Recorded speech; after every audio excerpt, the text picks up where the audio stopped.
सभी भाइयों को राम राम, नमस्कार, सत श्री अकाल। कैसे हैं आप? आई होप आप सब बढ़िया होंगे। और आज जो मैं वीडियो आपके लिए लेके आया हूँ वो है, उसका टाइटल है पाकिस्तान शॉक्ड, इंडिया की पॉलिसी ने रूस की इकोनॉमी बचाकर खुद अरबों डॉलर कमा लिए हैं। जो इंडिया और रूस की अच्छी यारी दोस्ती है और अच्छा लेन देन है उनका आपस में, तो उसके ऊपर पाकिस्तान का क्या रिएक्शन है और वो पाकिस्तान क्यों शॉक्ड हुआ है, देर ना करते हुए करते हैं वीडियो को स्टार्ट। सब्सक्राइब करो पहले, हाँ जल्दी करो। मुझे पता है कि आप लोग नहीं करते, वीडियो देखते लिए सब्सक्राइब नहीं करते। ये लाल कलर का बटन नहीं से दबाओ, जल्दी दबाओ, जल्दी दबाओ, फिर मैं शुरू करूँ। दबा दो जल्दी, दबा दिया, घंटी में दबा देना।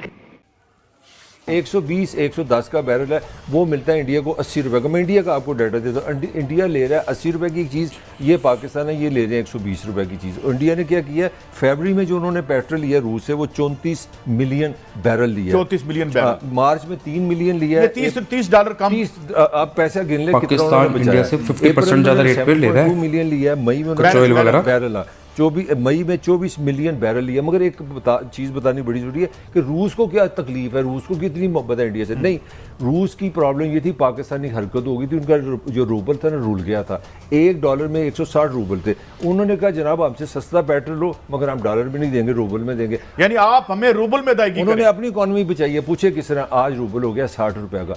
इंडिया को $30 बच गए, उनके रूबल आ गया। बेसिकली ये अक्लमंद जो मुल्क है, यानी जो उसका माशी मासरा करने की कोशिश की गई दोनों थी, ने अमेरिका गिरावट की जा रही थी ना, वो खत्म हो वो उसने खत्म कर और दिया। हमारा काम क्या है, जाओ जी, इमरान खान है, ताहिर मलिक है, अपना शहबाज शरीफ है, IMF के पास जाओ, पाँव पड़ो जाके, 1 बिलियन। अच्छा, मैं एक खबर और जाके दे दूं, कर्जे एक और लो। आप सोचें कि अगर कल बना था बांग्लादेश, तो फिर आप अगर अपना जुल्म करते रहोगे तो फिर कल सिंधु देश भी बन सकता है, सराइकी देश भी बन सकता है, पख्तूनों का देश बन सकता है। होश की नाखुन लो। खुदा ना खास्ता, अल्लाह ना करे हमारे मुंह में खाब, अगर ये अल्लाह ना करे मुल्क डिफॉल्ट हो जाता है, खुदा ना डिफॉल्ट तो हुआ ही पड़ा है यार। पाकिस्तान कुछ रह ही नहीं रहा पाकिस्तान में। मुल्क तो चल ही नहीं कोई सकता। बिजनेस है नहीं, कुछ भी नहीं है। मुल्क नहीं चल सकता तो उदारे नहीं चल सकते, मैं भी नहीं चल सकता, आप भी नहीं चल सकते। तो फिर दुनिया से आपकी इंपोर्ट एक्सपोर्ट खत्म हो जाएगी। फिर आपका टारगेट करेंगे वो एटमी पावर है पाकिस्तान, वाहिद इस्लामी मुल्क, अल्हम्दुलिल्लाह। 100 बिलियन डॉलर अमेरिका को पाकिस्तान को देना चाहिए। अच्छा, पाकिस्तान बस बच इनको भी डोनेशन जाएगा देते और रहो दुनिया पाकिस्तान भी को, और बच कुछ ना जाएगी। उसके चाहिए। हिसाब अमेरिका से हम दिलवा फिर दो, ले रूस से लेंगे, दिलवा दो, सब एटमी किसी से, हर हिसाब तरीके से तो डोनेशन वो चाहिए, तो कुछ नहीं बातें चाहिए खुली इनको। हो रही हैं। वो हम बर्बाद होकर रह जाएंगे, ये मुल्क तबाह होगा, दिवालिया होगा। कि खुदा ना खास्ता एक साजिश के तहत मुल्क डिफॉल्ट हो जाता है। मतलब सब आप इकॉनमी के एक्सपर्ट हैं, आप मुल्क खुदा ना खास्ता, अल्लाह मेरे मुंह में खाक, डिफॉल्ट हो जाता है टोटल।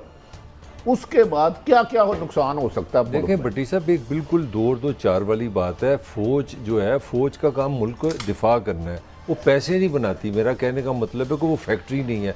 तो वो जो फौज होती है वो किसी भी मुल्क की इकॉनमी की एक्सटेंशन है। अंदर के जो हालात आप फौज बनाते हैं अपनी हिफाजत के लिए।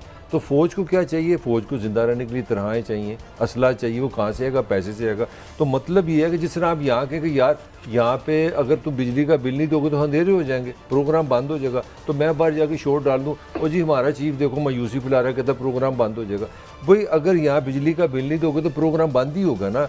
तो आपको एक छोटी सी थोड़ी सी लंबी सी बात हो जाएगी। मैं रूस का जो सोवियत यूनियन का एक्सपीरियंस है 80s का, काजी साहब आप भी उस समझते हैं, रेगन ने क्या किया था, स्टार वार से उसने सोवियत यूनियन का बजट अपना बजट बढ़ा दिया, डिफेंस का सोवियत यूनियन को भी बढ़ाना पड़ा।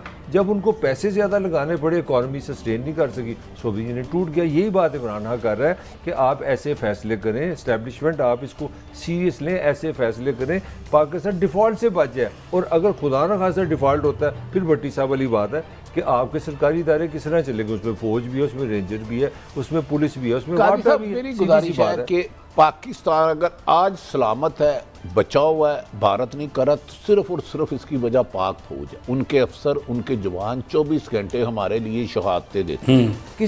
पाक फौज कह रही है कि पाक फौज जो है जिसकी वजह से पाकिस्तान अभी तक बचा हुआ, ये नहीं पता पाकिस्तान की फौज का रीजन ही यही है पाकिस्तान करप्ट होने का, कि सब कुछ फौज के हाथ में, उनके हाथ में। तो फौज से एक्स्ट्रा इनकम तो कुछ आती नहीं है, वो सिर्फ वो खर्चा ही दिखाते हैं कि भाई मिसाइल्स लेनी है, ये लेना, वो लेना, सब पैसे टोटल उनका उसी पे जाता है। इनकम सोर्स तो है ही नहीं उनके पास। 1500 अरब आपने देना है गैस का, 1000 रुपये आपने PSO को देना है, ये हो गया 1000 अरब। 1000 अरब, तकरीबन 5500 अरब यहाँ पे गया। आगे सुनते जाएं आप, यहाँ से आप चलते हैं तो 3000 अरब आपने सूद और कर्जा अपना देना है।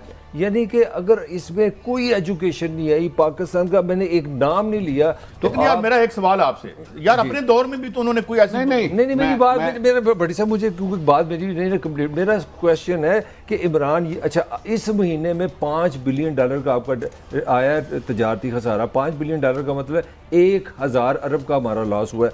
14% इस महीने में आपकी तारीखी महंगाई है। पॉइंट जो मैं मैंने पूरे लास्ट फिक्र इस इकोनॉमी में आप क्या फौज रख सकते हैं, ये इमरान खान कह रहा है, इसको सही करो। ये फिर उसकी फिनांस में चले गए। इंडिया जो ईरान से पेट्रोल खरीदता है वो इंडियन करेंसी में खरीदता है। देख ले फिर, देखें मतलब ये काम है करने के।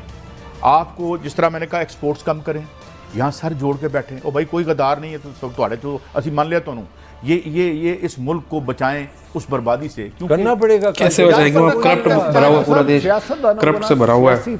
हर किसी को वहाँ पे सिर्फ अपने पेट भरने से मतलब, अपनी जेब भरने से मतलब, बाकी जनता से कोई मतलब नहीं। जनता कहाँ जा रही है कहाँ नहीं जा रही, उनको किसी से कोई चीज से मतलब नहीं है। इस माशी भट्टी साहब कश्ती को भंवर से निकालना।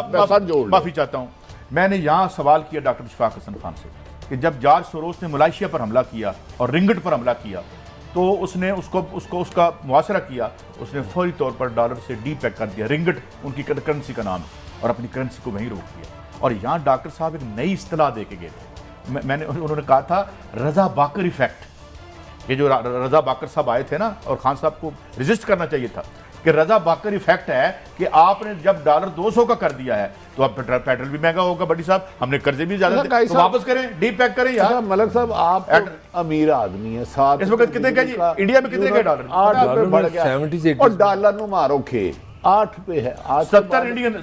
मैं तो कूलर ला रहा हूँ, मैं तो एसी नहीं चलाऊंगा। थले पक्के ले लो, पंखे भी जाएंगे आपसे, पक्के जोगे भी नहीं रहोगे, खाली इंजन ही करोगे, शायद वो आवाज जाए।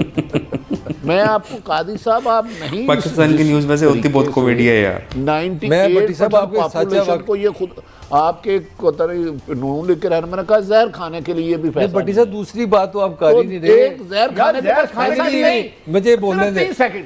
जहर खाने के लिए पैसा नहीं, 8 रुपए बिजली बढ़ा वो तो जहर खाने के लिए पैसा मेरा नहीं, पॉइंट 30 रुपए पेट्रोल असल बढ़ा बात आपने किसी ने नहीं किया हम तीनों में। इसमें भी 12 घंटे लोड शेडिंग है इस जुल्म के साथ। मेरे एक बंदा मैं पूछ रहा था, लोड शेडिंग का बिल भी आ रहा है। सुन ले, वो कहता मैं क्या करता हूँ, मैं पंखा मेरे सामने होता है, बिजली होती तो मैं अपना मुंह आना शुरू कर देता।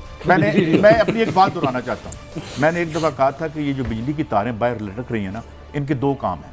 हमारे घर में ये अंधेरे लेके आती हैं और कुछ घरों में ये नोटों की। अच्छा काई साहब, मैं आपसे काई साहब एक मैं अपना सीवी देना चाह रहा हूं। देखिए लोड शेडिंग हो रही है, बिजली बहुत कंट्रोल है। मुझे पार्ट टाइम जॉब दे दे, मैं आपके पंखे के पीछे बैठ के ना घुमाता रहूंगा उंगली से, आपको हवा आएगी, मुझे चंद पैसे दे देना।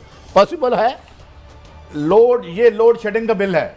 ये लोड शेडिंग ये असल पॉइंट इतनी महंगी बिजली लेके इसका वैसे जवाब दिया, इसमें 12 घंटे उन्होंने जवाब लोड शेडिंग नहीं, उन्होंने जवाब दिया था। आज आसफ साहब जब वजीर बराए पानी और बिजली थे, उनसे ये सवाल हुआ था कि ये लोड शेडिंग भी है, बढ़ रही है और बिजली की कीमत भी बढ़ रही है। उन्होंने कहा था कि जनाब आपके जो यूपीएस चलते हैं ना, उसको भी जो उधर बिजली लग रही होती है आपकी। अच्छा, इसलिए आप एक लास्ट कमेंट, अभी तक हम घरेलू बात कर रहे हैं, आपको पता है इससे इंडस्ट्री बेरोजगारी कितनी बढ़ेगी दुनिया का? ये तो चैम्बर ऑफ कॉमर्स ये इसने कह दिया ना आपको। कोई इस 50 रुपए यूनिट से आप इंडस्ट्री की हम अभी बात नहीं कर रहे। आप मुझे बताएं, आप श्रीलंका, बांग्लादेश, इंडिया, चाइना को आप कम्पीट ही नहीं कर सकते। इसका मतलब है, और बेरोजगारी का एक अलग सैलाब आएगा इसके साथ। इसी के साथ करते हैं वीडियो को यहीं ख़त्म। और बात तो ये फैक्ट है कि भाई पाकिस्तान की हालत तो बहुत ज़्यादा ख़राब हो चुकी हैं। उसका रीज़न सबसे बड़ा यही है कि भाई सब कुछ तो आर्मी के हाथ में दे रखे हैं, वहाँ से कोई इनकम सोर्स तो है नहीं। वो बिज़नेस वगैरह के लिए तो कुछ सोचते नहीं है, वो तो सिर्फ अपनी ताकत बढ़ाने के बारे में सोचते हैं। तो इनकम सोर्स तो कहीं रहेगा ही नहीं, वो दिन पे दिन महंगाई होती रहती है। लेकिन बाकी इंडिया के मंत्री हमारे मोदी जी ने बहुत ही अच्छा विचार निकाला इस चीज़ का कि रूस को इकोनॉमी बचाने के लिए उन्होंने क्या किया कि हम रूस डॉलर में देंगे, जो रूसी करेंसी है हम उसमें आपका ऑयल खरीदेंगे। एक रूसी इनकम भी लगभग 60 रुपये के आसपास है और डॉलर लगभग 188 से 89 रुपये के आसपास हुआ पड़ा है।